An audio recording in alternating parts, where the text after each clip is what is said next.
இப்போ அஜித் சாரோட படம் ரிலீஸ் ஆகுதுன்னா அஜித் ஃபேன்ஸ் வந்து கொண்டாடுவாங்க சார். இப்போலாம் ரொம்ப திமுக ஃபேன்ஸ் தான் அதிகமாக வந்து கொண்டாடுறாங்க.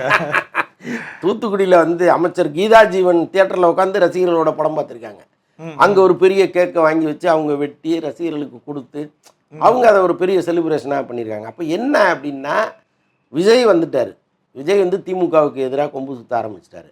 அப்போ விஜய்க்கு நேர் எதிரான அஜித்தை நம்ம பக்கம் எடுக்கணுங்கிற எண்ணம் எல்லா அரசியல் கட்சிகளுக்கும் இருக்குது. ஸோ அதனுடைய விளைவு தான் திமுக ஒரு பக்கம் அவரை ப்ரைஸ் பண்ணுது. விஜய் ரசிகர்களே பயங்கரமாக வந்து கொண்டாடிட்டு இருக்காங்களே, இந்த படம் நல்லா இருக்குது, நான் விஜய் ரசிகன் தான் அப்படின்னு சொல்லிட்டு இருக்காங்களே. அப்போ அது கணக்கு என்ன இருக்குது? உங்கள் ஓட்டு எங்களுக்கு கொடுத்துருங்க, மாற்றி போட்டுறாதீங்கிறது தானே அது. இல்லை சார், இப்போ எப்போதாவது அஜித் படம் ரிலீஸ் ஆச்சுன்னா விஜய் ஃபேன்ஸ் தான் அடிப்பாங்க. இப்போ இவங்கலாம் வந்து அஜித் ஃபேன்ஸை தாண்டி இல்லை படம் நல்லா இருக்குன்னு இவங்க ஒரு முட்டு கொடுத்துட்டு தூக்கிட்டு இருக்காங்க அந்த படத்தை.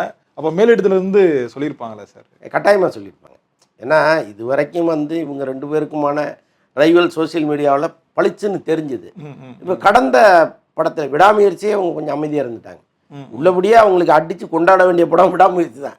அதுலேயே அவங்க அமைதியாகிட்டாங்க. அப்போ என்னன்னா, படத்தை கை வைக்காதீங்க, நாளைக்கு அது நமக்கு பெரிய பிரச்சனையாக முடிஞ்சிடும் அப்படின்னு மேலிடத்துலேருந்து சொன்னதுனால தான் இவங்க எல்லாருமே அதை தெளிவாக கேட்குறது.